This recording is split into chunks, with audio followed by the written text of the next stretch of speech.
Oh, what up, everyone? Welcome back to the 9 to 5. Today, first of all, we want to apologize for uploading this a bit late because Robin went overseas for 2 weeks. Well, 12 days. She went to Europe, so that was quite fun, but that's why we're having this a bit later. We're doing this on Monday. Normally we release on Monday. I think this one will be coming out on Tuesday. But anyways, today we have a very special guest. We have my brother Wei Wen, who just completed his degree at Berklee College of Music. Wait, why don't you just go ahead and introduce yourself and let everyone know what you studied at Berklee? So I am a freelance musician, like my brother. At Berklee, I studied songwriting and contemporary writing and production. And yeah, I'm back for good now. Just trying to be a freelance kind of guy, I guess. Trying to make some money. Nice, nice. And how long was your course at Berklee? So I did like a year and 8 months at this affiliate school in Malaysia. I won't tell you who they are because they're not the best school, but no, why don't we just tell that story? That's quite an interesting story, actually. So the school is called ICOM International College of Music. Wait, Berklee was where though? Berklee is in Boston. Yeah. So I did like a year and 8 month transfer program in Malaysia, in KL. They have a school where you can take like your core classes and transfer all the credits to Berklee. Okay. So I spent a year and 8 months living in KL, which was very interesting. Yeah, and that shaves off how long from your degree program in Berklee? 3 semesters. Okay, so in terms of years, how many years is that? 1 year. 1 year. Yeah, Okay. That's not too bad. Yeah, and then so after ICOM, I went to Berklee. I moved to Boston. I lived there for 3 years. Had the time of my life. It was fun. I learned a lot. Got to meet a lot of cool people, a lot of interesting people that I guess trying to chase the same dream that I am. You know, so it's super motivating. Yeah, it was cool. Nice. And so you were staying in Boston for 3 years, right? Yeah. So what kind of differences, now that you're back for good, right? Yeah. For at least for the foreseeable future, what kind of differences do you find, like in terms of culture, between like Boston and Singapore? I mean, Asian culture is a lot more conservative. And you kind of feel more pressured to fit into the mold, especially in Singapore, because you know how it is. Yeah. Won't get into that. But I mean, like, one thing I liked about living in America and Boston is that like you can be unapologetic about who you are, you know, like especially in Boston. Yeah, super liberal city, Boston. Like if one day you just woke up, you decided that you wanted to dress up as Batman for the rest of your life, you know, just hang out in the park for the rest of your life. Just do it, you know, no one's gonna judge you. Yeah. You can do whatever you want. That's the beautiful thing about America. I remember we went to LA. Yeah. And then they were just like a lot of wacky ass people. Dude, it's fucking LA, man. Everybody loses their shit in LA. Yeah, but it was quite, because like, remember there was just this guy on roller skates, just playing guitar and roller skating down the boardwalk. Like, you know, just people like this. Yeah. They just I would assume it's like more so in LA because like that's like the entertainment capital. Everyone goes there to try to make it. Everyone goes there to fucking fulfill their dreams of being an actor or whatever, musician. Yeah.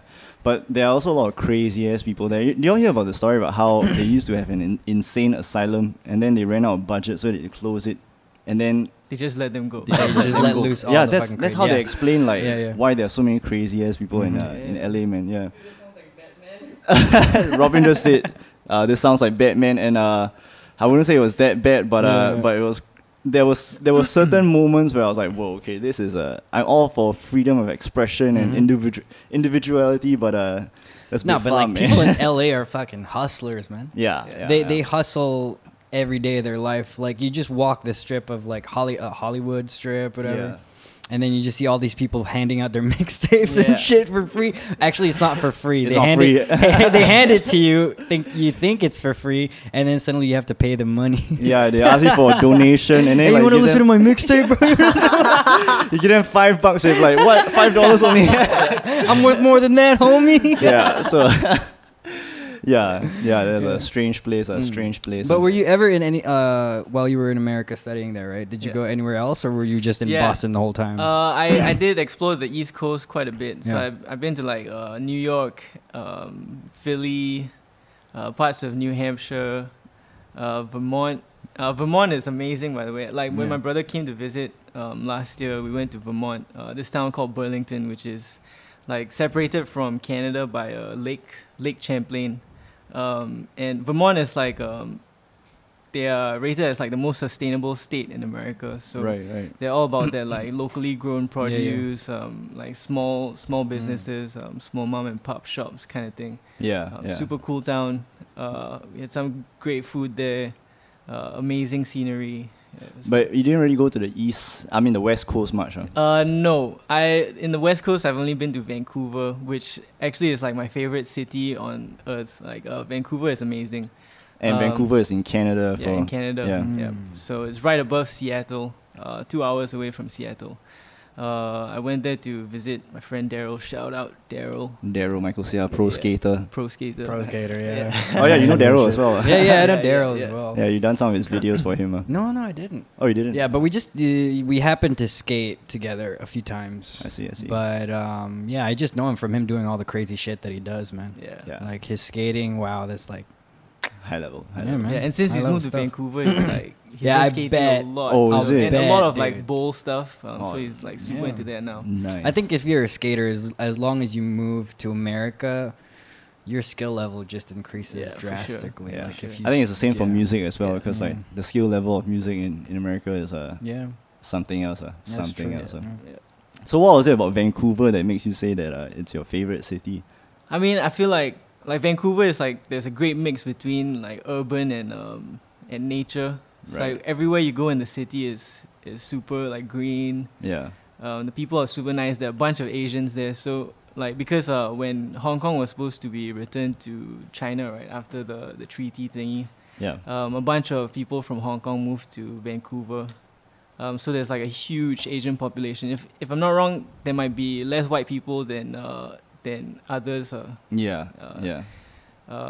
The food is great. Like people are super nice. And it's just like super slow paced. Not like New York, like when you go to New York, it's madness, it's man town. But New York is fun though. It's fun. I remember we were there. There's something different at every like avenue. Or street. Every street. It's crazy. And I love New York because there are like so many small pockets of ethnic groups where you can like find really like legit Colombian food if you want, like Puerto Rican food. Chinese food. You go to Flushing, Queens, you don't feel like you're in America, Like you feel like you're somewhere else. Which is super cool. Nice. I remember we went down to this restaurant, this Italian restaurant. So the vibes were very different. Even the village. Yeah. You remember the village? Which part of New York was that? East Village. East Village. Yeah. That place has a very different vibe, very artsy vibes. Very different from like downtown Manhattan. The place is all about like nice bars and cafes, so it's pretty cool. Anyways, let's go back to playing music and graduating from Berklee. So, I only caught John Mayer once live. I actually the last year when I went down to visit my brother, it was just to catch John Mayer live. But this motherfucker has seen him 3 times already. One of it was for a masterclass in Berklee. He did a masterclass. Yeah. Oh, sick. Like in that summer last year, I managed to see him 3 times. I saw him play the TD Garden once in Boston, and then he was in Boston again for tour with Dead and Company. He stopped by Berklee to do a short masterclass, and then the 3rd time was in Connecticut, like about half an hour from John Mayer's hometown. So it was pretty cool. Like it was probably one of the best shows I've ever been to. I'll bet. Same. We drove down 2 hours from Boston to Connecticut. Jet lagged out of fucking mind. So at least for me and my wife Steph. But my brother was okay. So he drove back after the show. That's another fucking 2-hour drive back in the middle of the night. And like and in America, like the highways it's not like Singapore where like every 2 meters there's a street lamp. It's like it's like more spread out, so it gets dark, it gets kind of like scary. You can't really tell where you're going. You're just following Google Maps blindly. You don't want to take a wrong turn, right? Yeah. Because you end up in some random ass small town, like somebody's neighborhood. Because there was actually construction on our way back on the highway, so we did have to like drive into some random small town, into some neighborhood. Yeah. I mean, and the thing is, if you drive into a small town, into a small neighborhood, people immediately know that you're not from around there. Yeah. And they'll start looking at you fucking funny. Like I remember I was there with some of my friends as well, and then we had to go. I forget where we were going, but anyways, we took a wrong turn out of the highway, and we ended up in this neighborhood, and it just felt weird because everyone just. It was about maybe 7, 8 in the evening.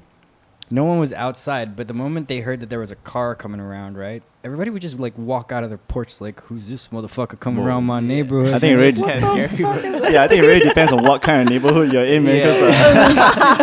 Like in the suburbs of like Minnesota, where we used to live, that doesn't really happen. All I kept thinking in my head was, I hope they don't think we're those people who do drive-bys, man, because we're not. Yeah.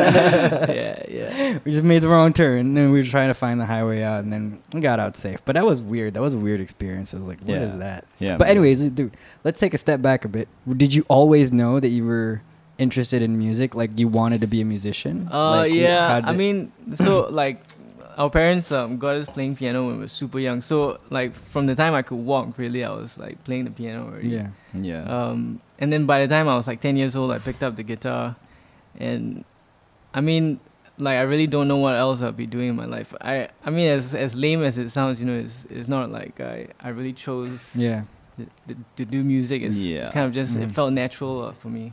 I'm sure it's the same for my brother. You just also, naturally fell into it. It just felt right. Okay. And also like since I was like 13, 14, I knew that I wanted to go to Berklee. It's like it's like the best school. Like so many of my favorite musicians came from there. I just thought it was like a great place to meet other people, meet other musicians, and see what the level is like outside of Singapore. So over in Berklee, they have what, like specializations or anything? So the different majors you can take, like there's electronic production, there's like music production and engineering, which is more like engineering based. You can do like the film techies scoring. behind your great sound. So like and it's funny because like every major has like a very like specific type of character that goes in. Say like for the music production and engineering major, they're all like studio rats. They live in the dungeons of the studio. They always have hoodies on. Something like that. But they're all like super like fair because they don't see sunlight. And like all there's like performance majors also, and those guys, you know, they want to be performers, so they're always like a bit more like loud and a bit more flamboyant kind of characters. So it's interesting. So I did songwriting. I did a double major. One was songwriting, which is where we just learn songcraft and how to write songs like to the best of your abilities, I guess. And the other one was called contemporary writing and production. That one was focused more on commercial music production, so and arranging. So we learn how to do music for TV commercials and commercial purposes, just different ways to monetize your skills, I guess. Oh, really? So that means there's like a specific formula for how you're supposed to do musical scoring for adverts or something? There's not really a formula, but there's some like guidelines, I guess. Like obviously, you know, when the scene changes, maybe you can. If it'll be best if like your rhythms of the music links up with those cuts and stuff like that. The small things like that.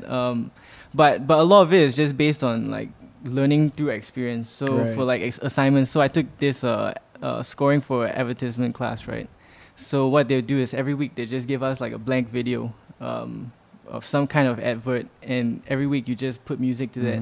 You bring it to class, and then we just watch through each other's and give like comments and criticisms and stuff like that.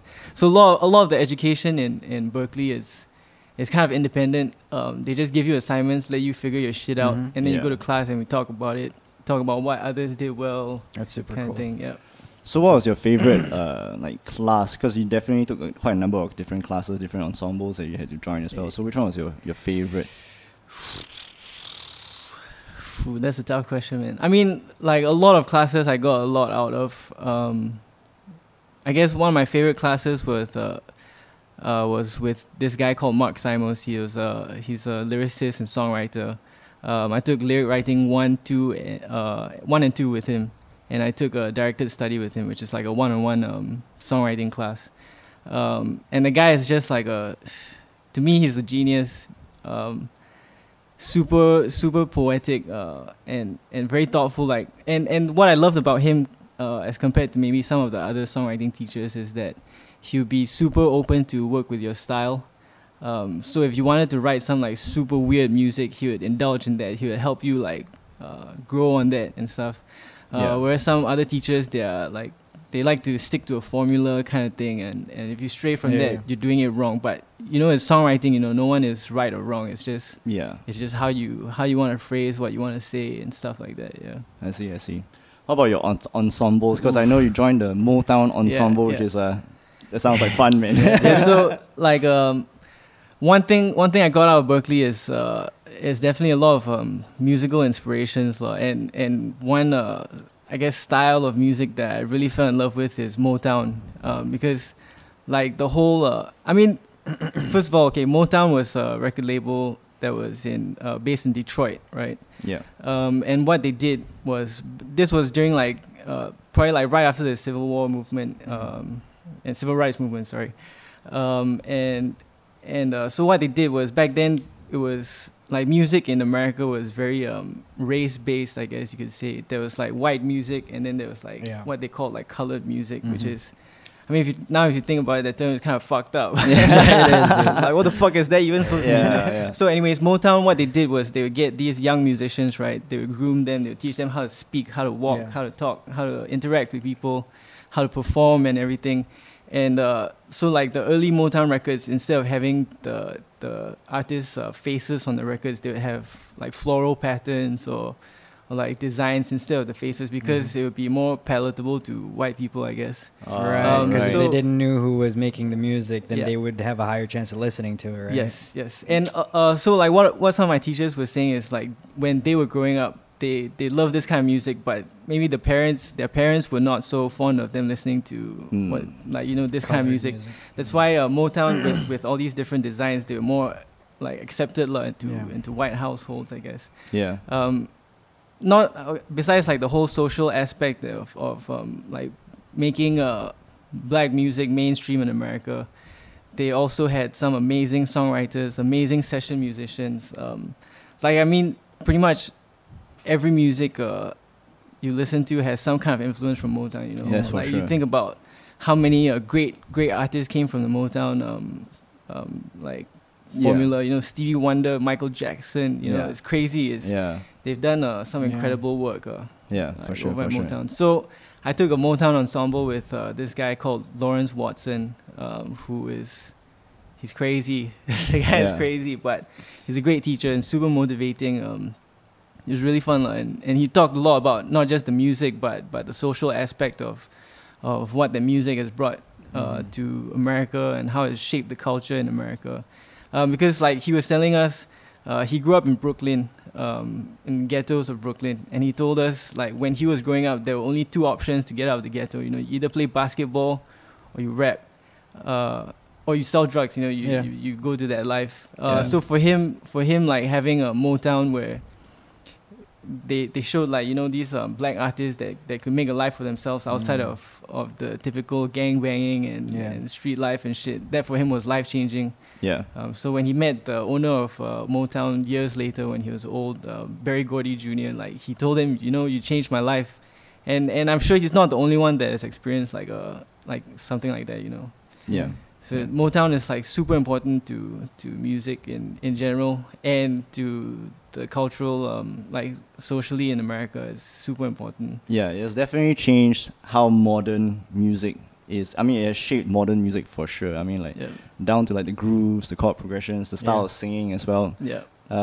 Maybe the style of singing right now not so much, because nowadays they don't really use the kind of R&B kind of style of singing and Motown style of singing, but definitely the grooves and the chord progressions, they still use it quite a lot. The arrangements, the style of playing, so in Motown they had a session bassist. His name was James Jamerson, and this guy is a fucking legend, right? Like, I think it was Marvin Gaye's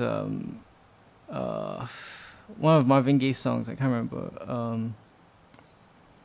But anyways, I forget which song it was. But so, like all the Motown sessionists were kind of like jazz trained. So they would just go in and read charts, right? Yeah. So apparently the story is James Jamerson was like fucked up because he was like he was an alcoholic, drug addict type person, and he showed up to the studio one night, right? And he had to play on this track, and he was like fucking about to die. He was lying on the floor, right? And someone just held the chart up to his face, and he just like read that shit down in one take, even though he was like fucked, you know. Yeah, and the guy is like considered like the godfather of. Or one of the godfathers of electric bass. I mean, people still like every bassist kind of probably has studied some of his bass lines and some of the things he does, because he really made the bass like more than just a root note type instrument. You know, he was like dancing around. And he more or less played on every single song that pretty came much out from Motown like records. there was a period that he played on everything. I mean, it was like this group of people, they call themselves the Funk Brothers. Actually, there's a great documentary about it called "Standing in the Shadows of Motown," I think, where they interviewed all these musicians, because none of these guys were credited when this whole Motown thing was happening. So they only received the recognition like years later. But they were always the guys who were they were your go-tos if you wanted to have anything to do with Motown. Right? They were like the hit makers, you know, because. They weren't just the musicians involved, but they had a lot of input in arrangement, in how the songs shaped out, because you know it's everything.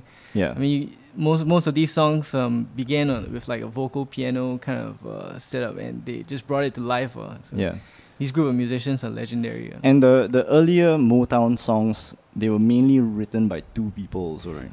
No. They had several groups of writers that they would get. But I mean, there were a lot of like duos. Some of them write by themselves. But most of the earlier Motown stuff were not written by artists themselves. They were written by pro writers. This might be quite a very different understanding of how music is made for most people, because most people, they think it's like just the artist writes the song, but that's just not how it works. A lot of times it's like a label comes together, they hire a writer, they hire a producer, they hire an arranger, then they hire the session musicians, and then the artist is really just like the face to sell it all. Exactly. I mean, if you look at Rihanna's work, which in my opinion is a fucking terrible song. Oh, come on, man. But anyways, come on, man. If you look at you don't like Umbrella? Come on, man. Umbrella is the shit. But okay, so if you look at the songwriting credits, right, of Rihanna's work, there are like 11 people involved.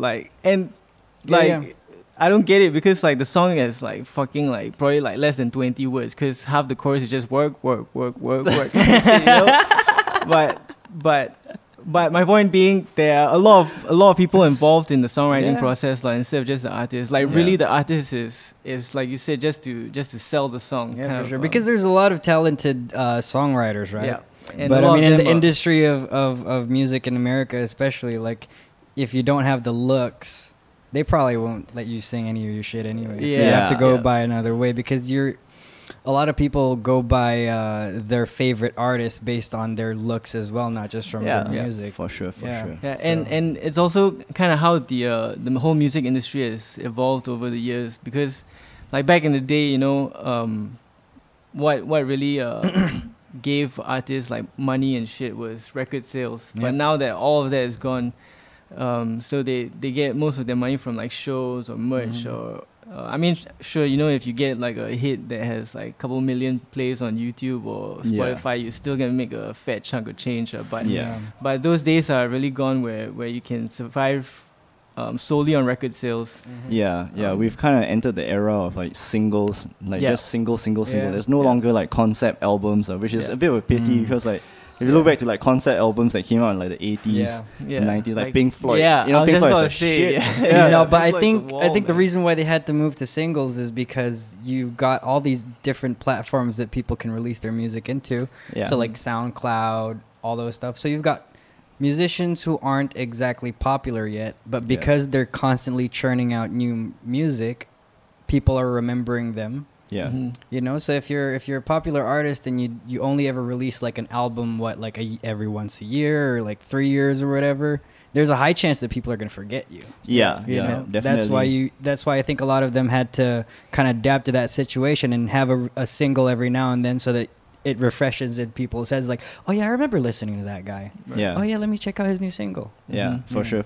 And especially since nowadays we have like an information saturation, you know, information overload non-stop. Every day we're bombarded with like different artists. Like you just listen to the radio now, like there's a ton of different artists that are on the radio, but you won't remember them in a couple of months. Like what happened to Kesha, man? Exactly.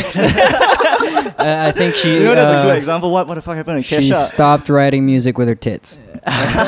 Okay, no, I think she had this whole like traumatic incident where her producer or her manager or something tried to rape her or something. There's this whole like long story. I mean about Kesha, but I don't exactly know what happened, but I do know that she was going through a bit of a lawsuit type situation. That's kind of why she fell off the map. I see. But I mean, talking about the whole like releasing singles thing, I feel like that definitely works for artists who are up and coming. But say you like Beyonce, you know, she didn't say shit. Yeah. And then she just dropped an album and it went like fucking straight to the top of the charts, you know? Yeah. No, for sure. Like if you're already an established person, you know, like Beyonce, Jay-Z, you don't have to release a single. It doesn't really matter to you. But if you're like somewhere in the middle tier of things, there's a high chance you'll drop off from people's minds if you don't release something. Definitely. Yeah.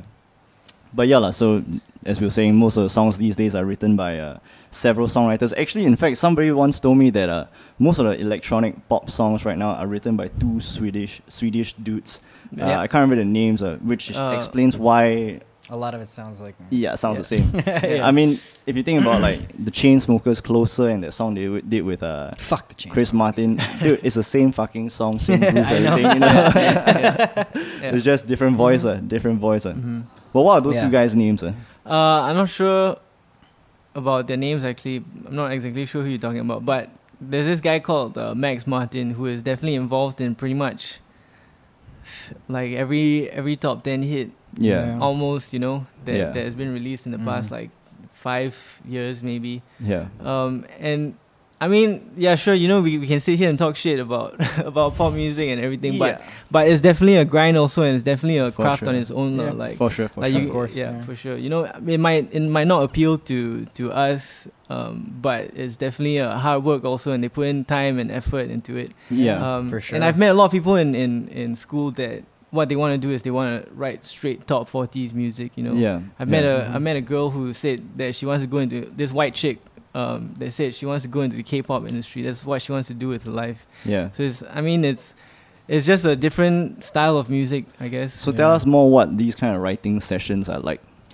So like pro writers, it's a very different grind, you know, like if you're writing for music as an artist, you kind of just sit in a room with like your band or your team or whatever, and you like write. But so for these pro writers, they wake up in the morning, they go for one writing session, they write probably like a verse and a chorus, like, so they have the skeleton of a song, and then they go for another writing session. So usually most of these guys, they do like two sessions a day, where they just like writing song after song.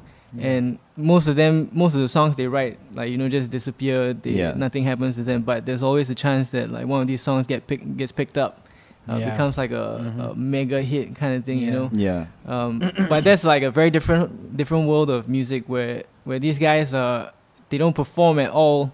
You never know the names unless you go dig up the songwriting credits and stuff. But these guys basically just get into rooms and write songs with other writers or with the artists themselves. It really depends, but it's like a whole different like world of music. It's scary how crazy the fans can get with their favorite artists, though. Like sometimes you'll just say something along the lines of, I know who wrote this song, and they're like, what, it's not this artist? And then no, it's not. And then after that, once you divulge the information of, it wasn't like my favorite artist who actually wrote the song, it was someone else, they don't believe it. They can't fathom that their favorite artist isn't the actual songwriter. It's not really common knowledge. Most people don't understand that when it comes to at least pop music, most of the time the song itself is not written by the artist. The Yeah. artist is just a face to Yep. to present the song Yeah. and to sing the song. I mean, some artists definitely have input into Yeah. into the songs that are written for them. Yeah. A lot of them are actually in the room also, but Yeah. most of the time, they are not. These songs get written by pro writers, Yeah. and then they get pitched to labels, and the labels like, oh, maybe this song will work for this artist, Yeah. so they give it to the artist, Yeah. kind of thing. That's I it, see, yeah. I see. I mean, like I told one, like I was trying to convince, like, or tell one of my friends that Ed Sheeran doesn't write like half his songs. And if you go to his track listing, yeah, his name is in there, but like the real question is how much input did he have in it, you know? Yeah, yeah. Yep. I mean, about Ed Sheeran, he used to be a pro songwriter before he was a artist, Yeah. kind of thing. So I mean, he does have songwriting chops, but even then, a lot of his stuff that's released as Yeah. his artist. I bet you he himself was fucking shocked that he suddenly became the face of his music. Yeah, probably, Yeah. man. Probably. Because he doesn't look that good, man.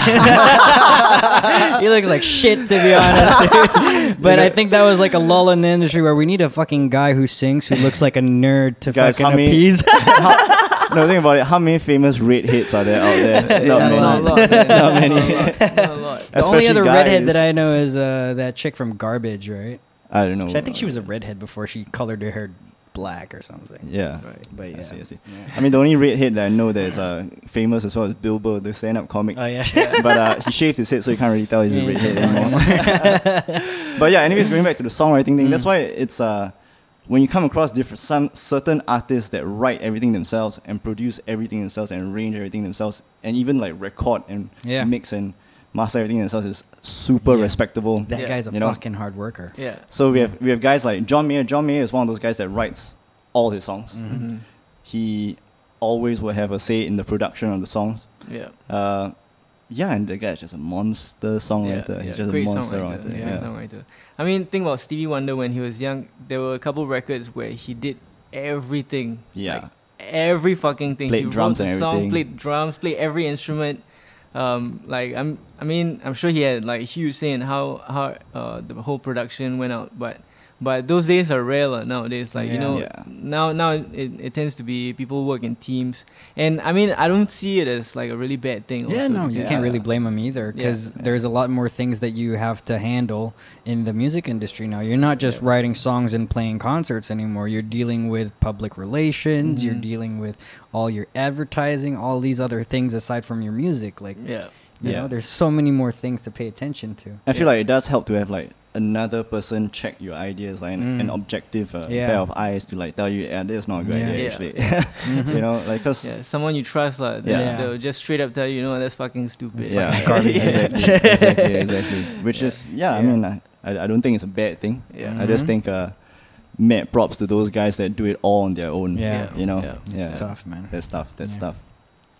Yeah. Anyways, but for you yourself, you are getting into songwriting as well. You're trying to get Yeah. into commercial songwriting, right? Yeah. But you do have your own original music, Yes. which you mostly wrote and recorded when you were in school in Berklee over the 4 years, right? Yeah. Okay. Okay, so technically, no one is supposed to know that we recorded the music at Berklee because.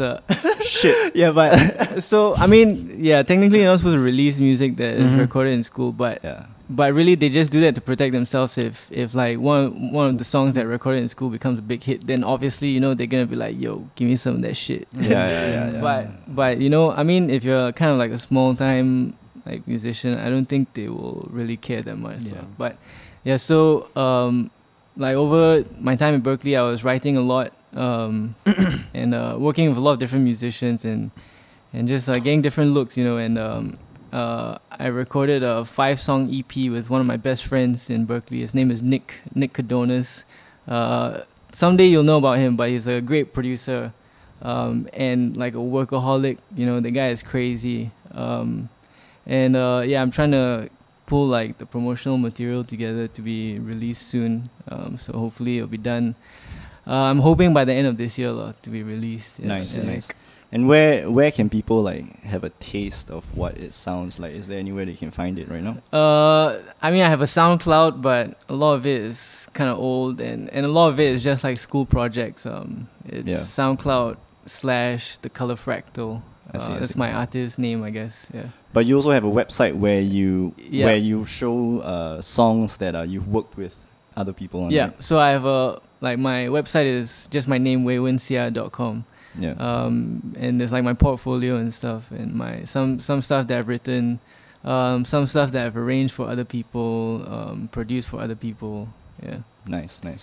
So, for those people out there who are wondering whether it's worth it to go to music school, what do you say? I mean, it really depends on what you want out of the experience, you know, because like, and it's really how, like, what you make out of the experience, because there are some people who go in and they are, you know, not super motivated. They kind of just try to skate by, and I mean, if you do that, then it won't be very beneficial. Plus, you know, you're like paying like $500,000 for fucking music education. But if you work hard, you meet people, you try to explore like all types of music, because it's so diverse, you know, in terms of like musical styles. If you just be receptive and be open, I think you can gain a lot. I mean, I can say for myself that I've gained like a lot just by being in that environment, you know. Yeah. Being in that environment where everyone is like gunning for the same dream. Yeah. You get so motivated, because if you don't, you know, you're just gonna be left behind, like, so you have to like keep on your grind every single day, you know. Yeah. And that was probably like the best part. Like, you know, you can get a lot out of the classes, but a lot of it is just being in that environment where like for me at least, pretty much everyone I know in the city of Boston is a musician. So like all my friends are musicians. Like all we do is talk about music. Yeah. I mean, not all, but you know what I mean. Like, yeah. Like your life is just surrounded by music and art and stuff. So it's like just being in the environment. I think it's very beneficial if this is what you want to do. If you want to be a musician or artist or whatever. Like, I think going to school for it definitely helps you. But I mean, at the same time, you know, you can gain a lot of these experiences if you are surrounded by the right people wherever you are. Like, you can learn all these skills through the internet, you know, really. Yeah, you're not gonna get anywhere if you're just stuck in your garage, man. Yeah. Stop playing in your garage, fellas. That's for sure. You gotta go out and play with other people. That's for sure. Yeah. Because I mean, you just if you're always working by yourself, you kind of get like, you fall into your own hole. You know, a lot. You create this bubble for yourself, and you think you're amazing and shit, but Yeah. And I mean, one thing, you know, about music school is like, or any type of school is like, the more you know, the more you realize you don't know shit. Yeah. Like, and that was like my first week in school, right? I was like, holy shit, man, I don't know fucking anything. Like, yeah. Which is. But that's just the nature of craft, really. Yeah. Like, the more you learn about a certain craft, the more you realize, oh my god, I'm just at the base of the mountain. Yeah, exactly. You know? Yeah, exactly. Yeah, but that's just how it is. Yeah. But are there any like experiences in Berklee that really stood out for you though? I mean, I guess a lot of the performances. So when people perform in Berklee, or I mean, not just in Berklee, but a lot of like professional musicians, right? Like, people think you rehearse like fucking like 6 weeks for this one performance, but it's really not like that, you know? Yeah. Like, you're lucky if you get 1 or 2 practices, like rehearsals with the whole band. Most of the time, you just show up to the gig, you like listen to music, you're like, okay, fuck, let's just play. And I guess doing that like a few times, you kind of understand that you always just have to be on your toes on stage, and you always have to be listening, because I mean, it's super annoying when you see, like, you know, you go catch a band and like the fucking guitarist is just shredding face, like, and he sounds completely like he's just doing his own thing, you know. That's so annoying. So a lot of it is just like working with people and understanding that the music is like not about you, it's about the song or the performance or whatever is happening at that moment. Okay. How many people have you met that you would say are like future Grammy Award winners though? I'm sure you've met many, because I've seen some of the student projects from your school and from your batch of students, and some of them are quite legit, like honestly expensive songs. Like, it's gonna make them a shit ton of money. I mean there are definitely people who you kind of have the you just think like, shit, man, you know, this one day this guy is probably gonna be fucking huge. There are definitely people that I've met like that. Yeah. And not just in like as a performer, but as producer. Like I was just mentioning about my friend Nick. Yeah. Nick is definitely gonna be working in some important music in the next like 10 years. Yeah. Definitely. You know, like this guy. So in Berklee, he's a music and production engineering major, and basically they get to book studio time and they have to do it at 6:30, and if you're like 30 seconds late, right, for the booking, right, you're not gonna get a studio. So this motherfucker, is it? yeah, Shit. because you know, like everyone's trying to get a studio, but anyway, so this guy, right, even if he doesn't have shit to do, he'll book a studio every single day. He'll show up to the studio at 4 a.m. just to like work on his craft. Yeah. And there are just so many people like that in Berklee where they're just like super ultra dedicated to what they do. Yeah. And really, like what I've realized is talent is not everything. Like, it's about work ethic. Yeah.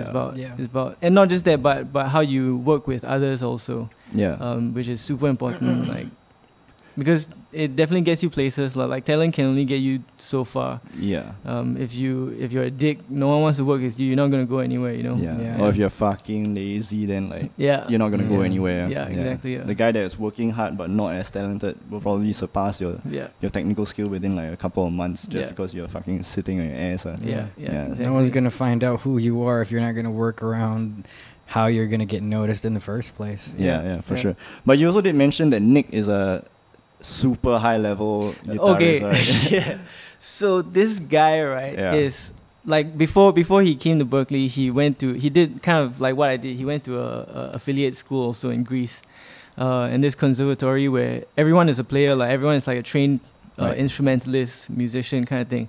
So this guy is a fucking ridiculous guitarist. Like, I like we became friends on like during orientation week because we're in like the same orientation group and like during then one of his friends had an exam, a drum exam, and he was like, yo, I'm looking for a bassist, like, you know, because we're both new, we didn't know like many people. He was like, do you play bass? I was like, not really. He's like, dude, fuck it, man, let's play. So that's how I really got to know like Nick, and he is an incredible guitarist, like incredible. And the funny thing is, ever since he started doing this whole music production thing, he doesn't play much guitar anymore, which is a bit of a pity because he could be like one of the best sessionists out there. But you know, he like decided to do this other thing, which is also like very common in Berklee. Like, a lot of these guys are like monster musicians, but you know, they decide they want to have a different focus. Yeah, they want to do like sound design or some shit, and then they just put like that same work ethic, the same energy and drive into doing something else, and they usually succeed if you're working that hard, you know. Yeah, you just gotta keep going. Definitely gonna get there. Yeah. One thing I did notice when I was visiting you at your school though is there are a lot of Singaporeans there, and there are a lot of low-key Singaporeans working in America that are just fucking high-level guys. You know? So like, tell us a bit of some of the people there. I mean, there are some Singaporeans that already have a name for themselves in Singapore. Like there's this guy Louis Low. We're gonna catch a show tonight actually. Yeah. But he goes by the name Lou. But he's a great songwriter also, and a great vocalist. It's one of the best vocalists I've ever seen in school actually. And he's definitely making a name for himself over there also. But like in terms of like low-key Singaporeans, there's this guy called Lenny Wee, who is also a Berklee alum. He's based out in LA, but he was like a arranger for American Idol. Like he has done a lot of work. He's worked with like Adam Lambert, like a lot of people. And the thing is, no one in Singapore like knows of his name, you know. Yeah, why do you think that's the case, honestly? I mean, okay, firstly, because he's not an artist. Okay. So if he was making it as an artist in LA and he came back, I guarantee you he'd be huge, but because, you know, he's kind of working behind the scenes, he's like, and that's just the nature of work, right? Yeah. You know, he's not like he's not chasing the limelight kind of thing, and that's why not many people know of him. Okay. But I mean, there are other people like Tong, who has written like a bunch of like top 10 hits. You know, he's like pretty much everything he touches goes straight to the top, like, especially for the Mando pop stuff. Yeah. You know, the guy has like so many top hits. And I mean, people in Singapore know of him, like musicians know of him, like but the general public have no idea who he is, you know. And this guy has written for like Troye Sivan, like some really incredible people. And there are just so many like one thing I feel like in Singapore, the talent is not lacking at all. We definitely have talent here. That's it's just for that sure. I mean, one thing is that there are not enough avenues for people to really hone their craft and stuff. Yeah. And yeah, I mean, and it's, I guess it's not in our culture to really like chase your dreams, like, you know, like, especially if it's like music. yeah, or especially if it's something. art or music, Yeah. something like that. You know, like most Singaporean parents would be like, You're wasting they, life. yeah, they would not be down with that. You know, Yeah, like for example, so like the last time when I was flying back in December last year, I was sitting next to this Singaporean family. And so I was just like having like small talk with this auntie, and she was asking me, "Oh, so what do you do in America?" I was like, "Oh, I'm studying." And then she was like, "What do you study?" Then she was like, "I was like, oh, I'm studying to be a musician." Then he was like, "Huh? You Singaporean now?" You say you're Singaporean. Then I was like, in my mind, I was like, "What? How does that even relate? You know, how is it that I'm a musician, but then like I can't be Singaporean because I'm a musician? It doesn't make sense." So I think the culture of just like nurturing arts in people is just a bit lacking, but the talent is definitely there. I mean, think about how many like great bands and great musicians there are in Singapore. Is like it's definitely there, we just need for sure the culture to encourage. But I think it. if you put it into perspective, like as much as there are a lot of talented musicians in Singapore, you're still a minority here. Yeah. Right. Yeah. I mean, I think you had, with Singapore being such a small country, you know, you had to kind of forego a few things to really focus on other aspects to grow your country, and obviously creativity took the hit. Yeah. Like, See, you know. But I used to think that as well. I used to think because of our small size and small population, we will have to focus on other things that will kind of like help us grow as a country. But there are examples of small countries with great musicians. Like you look at a country like Cuba. Yeah, for sure. You know? What I'm saying is that like, the only sad thing in Singapore is that for Cuba, the difference is, despite, you know, their country being small, they still have a lot of love for their musicians. Yeah. They have a love for music because it's in their tradition, you know. Yeah. Music is their tradition. Singapore, music wasn't really in your tradition, you know what I That's mean? true. Yeah. Like, I think the sad part about it is that despite being a creative artist in Singapore is not exactly, you know, the straight path in life. Mhm. What's even worse is that the people can't accept that you would choose to do that. Yeah. You know, in the case that you want to become a musician, they can't just let it be that, oh, okay, so he wants to follow a different path in life. They have to ridicule you. They have to make you look bad. I mean, that's what sucks, right? Yeah. That's just a case of sour grapes, man. Yeah, honestly. I know, but honestly, really though, that's what sucks. Because if you really wanted to be a musician in Singapore, for sure you could do it. There's a lot of talented people, like you guys have been saying, right? There's a lot of talented people. The thing that puts you down is always the fucking parents, the other adults who don't see it as a lucrative fucking job prospect or whatever. Like they can't just let you fucking grow, man. yeah.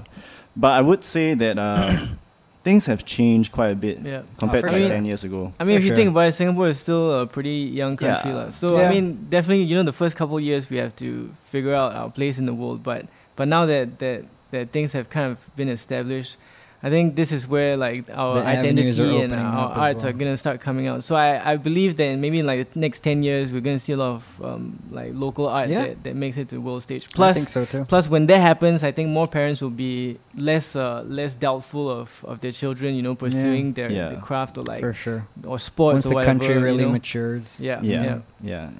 Before when we reach the point where we no longer have to like worry about shelter, food. Yeah. Actually, we're kind of at that point already. kinda at that You know, point. that We're turning kinda point at that is. point. That's why you're seeing it now. Like we're already part of the turning point. Yeah. I mean, fuck, dude.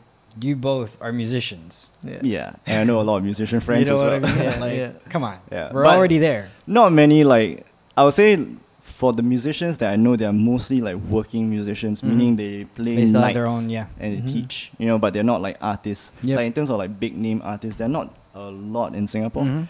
But definitely I would say there are more now than like 10 years ago. Remember like 10 years ago where it's just like, it's just a small niche. Yeah, small like So- underground yeah. scene type Yep. thing. Yeah. Yeah, and like everybody in the scene kind of knows everyone else, you know. Yeah. But now it's a lot more different. Like there are people from outside the scene Yeah. coming and check out the shows and whatnot. And I mean, you're also coming into the generation where you've already got I know a bunch of adults who, back in the day when they were younger, they used to play gigs and shit. So they've already got a history of music. That's why from their kids onwards, they're like super open to their kid having the idea of, I want to be a musician. Yeah. You know? Yeah. Because I know this dude, like, he used to play straight up heavy metal, had the gigs and shit with the mosh pits. And, like, in places in Singapore where you wouldn't expect to find a fucking, you know, a heavy metal Like concert. Tampines CC, Like, right? like, what the fuck is this? Because even in Republic Poly, dude, like, Yeah. you don't even know they actually do hold Right. gigs over there as well. Yeah. And They I had just held to, the Ignite Festival like Yeah. yesterday, right? Or this past weekend. Mhm.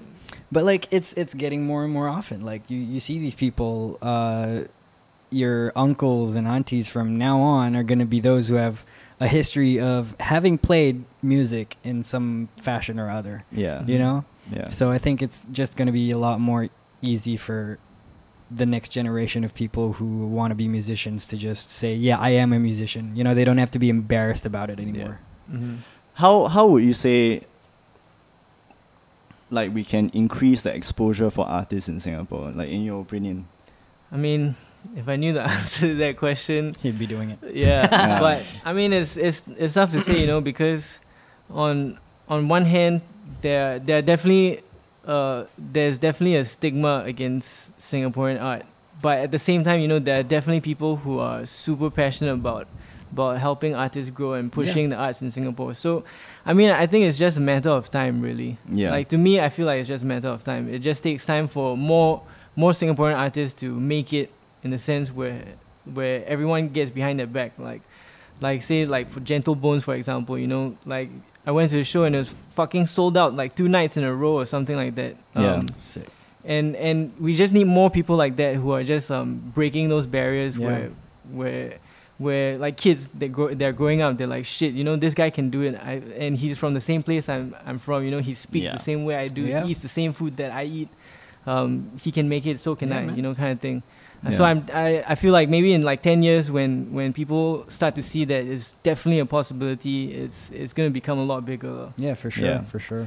And to be fair to a lot of the governmental institutions, they are trying to push the arts quite a bit, like NAC giving Yeah. out grants to different bands to Mhm. record their album, Mhm. giving it out to like producers to like fund the recording of bands that they might find have potential. Yeah. Yeah. So yeah, that's great as well. Mm-hmm. Yeah, quite hopeful for the future Yeah, too, man, man. for Quite sure. hopeful It's for the looking bright, future dude. too. Mm-hmm. Still a bit of a long way there though. Yeah, Still a bit of a long way definitely have ways to there. go. We definitely have ways to go. And I mean, some of these government projects are a bit Yeah. short-sighted also. Yeah. A lot of it is because it's run by people that don't really Yeah. know much about the arts. Yeah, exactly. You know, Yeah. they're just like bureaucrats sitting Yeah. in an Mhm. office, you know. Like the whole piano thing where they bought like fucking expensive ass pianos for primary schools. I mean, Yeah. sure, you know, like if you think that's gonna help the arts, like I think you got a fucking Yeah. completely wrong idea. That's you know? one of the problems. That's one of the problems that that they kind of have. Is like they think a lot of problems can be solved by just like throwing money yeah, at it. exactly. Mhm. But exactly. something like this is not about throwing money at it. Something like this is about You have to nurture it. you Yeah. have to nurture so that the culture changes along Mhm. with and starts to accept all these local artists. And Yeah. yeah. But okay lah. I mean, we definitely have a few big name local artists coming up right now. Yeah. Yeah, it used to be that you have to make a name for yourself outside. Yeah. Of Outside of Singapore Singapore. first. Yeah. Then the people here will start to accept you. Like JJ Lin, he Yeah. got huge Yeah. in China first before the people in Singapore started accepting him, Mhm. and then he sold out like 3 nights in a row. Yeah. You know, sold out Singapore indoor stadium, which is Yeah. Yeah. tough, Crazy, man. man. Which is Because tough. back then, especially when I was younger, like you might have had local musicians, but everybody just thought he's a musician in Singapore. He's not that great. He's not Yeah. as good as the Western musicians. I'm like, bro, why you putting down your own Yeah. people, bro? It's a bit of a complex. Like, what you doing, man? Like, Yeah. oh, just because he's from Singapore, he's not a good musician? What the fuck is wrong with you, bro? Yeah. Just be Yeah. glad that you even have fucking musicians in Singapore. What the fuck is wrong with you? I feel like one thing that could help us though is if we come up with like our own sound, like Yeah. a very Yeah. defined sound that comes Mhm. out from Singapore. Like let's say for example, you think of like Cuba, there's a specific sound that comes out from it with the beats. Yeah. Brazil as well. Yeah. Even if you think like Yeah. Iceland. I mean, for me, I think Iceland. I think Bjork. And that's a specific sound, you know? Right? Yeah. Yeah. Which is one thing I feel. I'm not sure whether. And if you're from Philippines, karaoke. Nah, fuck. Just don't sing my way, right? Just don't sing my way.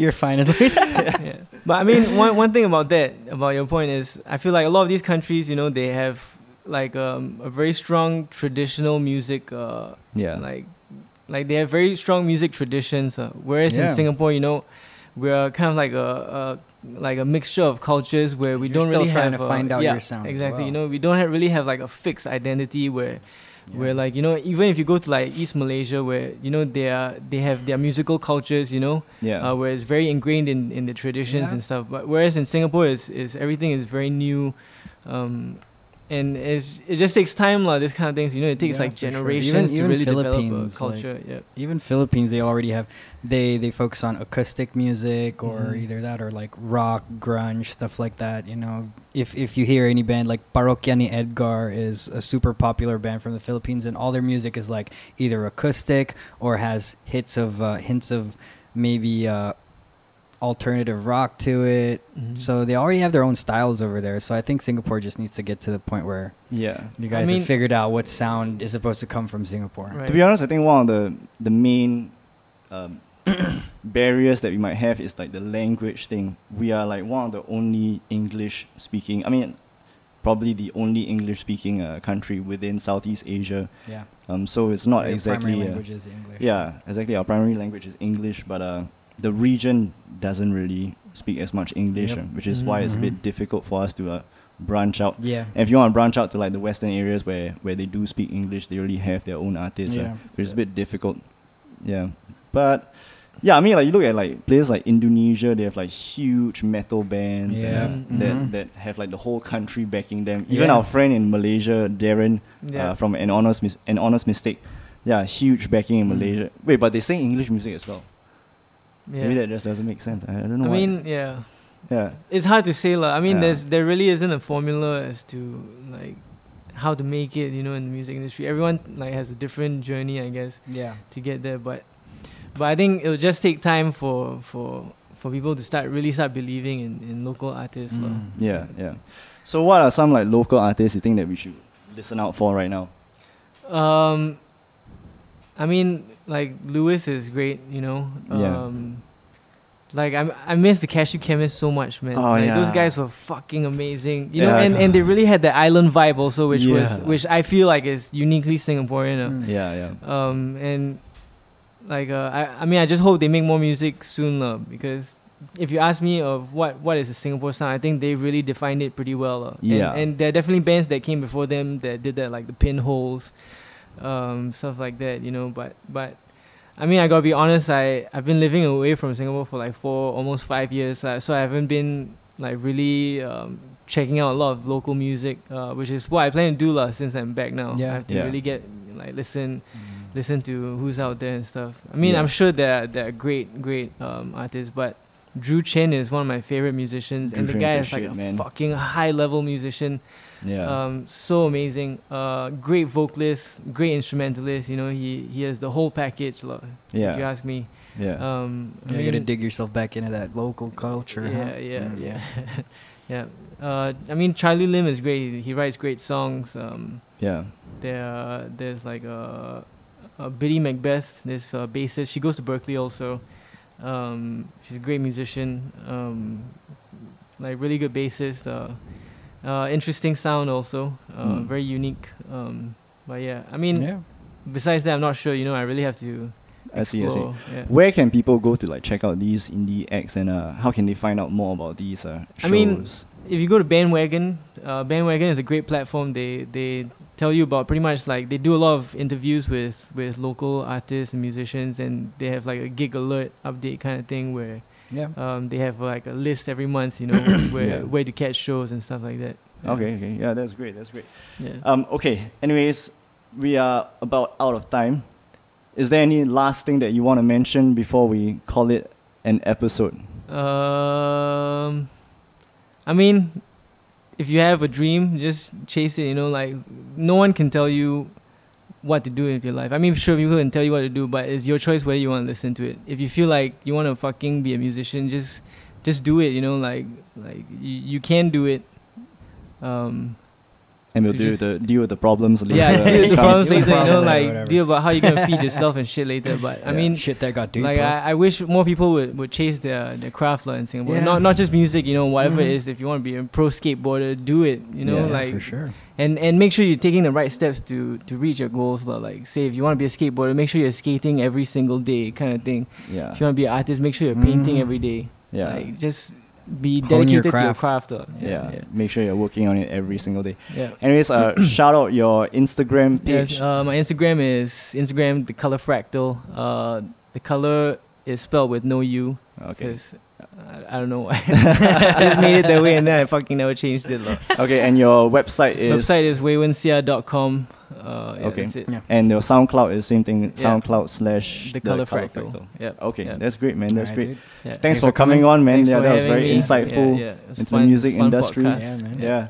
Yeah. Okay. Anyways, this was. Oh yeah, shit, dude, you gotta Oh, come what? back. You gotta come back Yeah, again, because for sure. not just music, you also have a history of